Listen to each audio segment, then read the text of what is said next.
in terms of crime reduction, in terms of gun violence reduction. We have to work as a community. And that's exactly where we begin tonight. A heated discussion at the Peoria City Council meeting tonight. Council members spoke about a new parking deck in the warehouse district, a moratorium on tobacco licenses in vape shops, and violence prevention. And our Brianna Redmond attended council tonight, and now she joins us live in studios at the desk. So Brianna, can you just tell me about this busy agenda tonight? Yes, let's start with the possibility of a parking deck on Washington Street. City Manager Patrick Urick says building a parking structure would cost $12 to $13 million, but tonight City Council approved a pre-development agreement with a construction company for an analysis of the parking garage.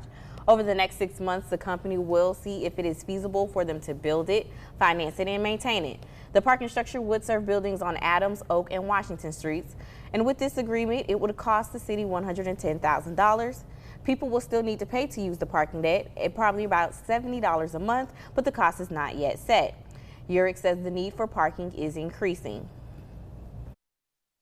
We've seen a significant number of new apartments that are being built. 100 years ago, these buildings were used for warehouses. They were, you were storing goods in there. You weren't having people that were living there and that were driving cars that we have today. So that's the reason why we're seeing that demand for parking is that more and more people are taking up apartments and they need space for their vehicle.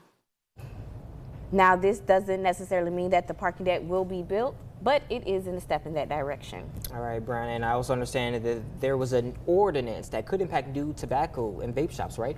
Yes, tonight council voted to put a freeze on tobacco licenses. Right now, there are about 114 tobacco licenses across the city, and they are predominantly in the southern part. The council approved putting a 90-day freeze on the new licenses so they can come up with new regulations for the shops. Councilmember John Kelly was the sole no vote for this.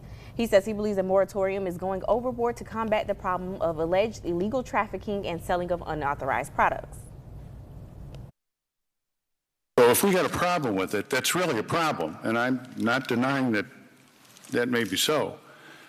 Increase the penalties. Make the penalties really nasty. As far as somebody opening a business in Peoria that other people don't like, I have a problem with that idea, that concept. Now the 90 days is the maximum time to complete the process of getting a new ordinance approved. However, an amendment was made so that pending applications will not be impacted by the moratorium. All right, thanks, Brianna. And finally, one of the biggest issues, violence prevention in the city. I understand you said there was a lot of back and forth on this topic. Yes, it got a little heated tonight, and this comes as there's been an uptick in recent gun-related crimes. Peoria City Council members approved over $1.4 million to support violence prevention programs in the city. And this is the second round of funding for this program. The first round of funding was about $600,000, and the funding is from the American Rescue Plan. The funds will be divided amongst programs for the Greater Peoria YMCA, Peoria Public Schools, Cure Violence, Peoria's Friendship House, Goodwood Industries of Central Illinois, and the Regional Office of Education. They broke it up to vote on each program, which all ended up passing, but not all council members were on board. We have people getting shot, people getting killed, cars being stolen, burglaries happening in the city of Peoria every single day. And this money is to deal with the most critical needs to stop the bleeding. I do not feel, looking at this list, that we are dealing with the most critical needs to stop the bleeding when we're funding second grade reading. It doesn't mean that we can't get there, but we are not there now. I completely disagree. When I talk to my constituents, they want us to address the root causes that is causing the carjacking, which is causing the drive-bys. And while all the programs passed, council members Graham, Euler, and Velpula voted no on a few of them. Now, Mayor Dr. Rita Ali says she welcomes a policy session to review the criteria for applications. All right, thank you so much, Brianna. A lot to unpack there.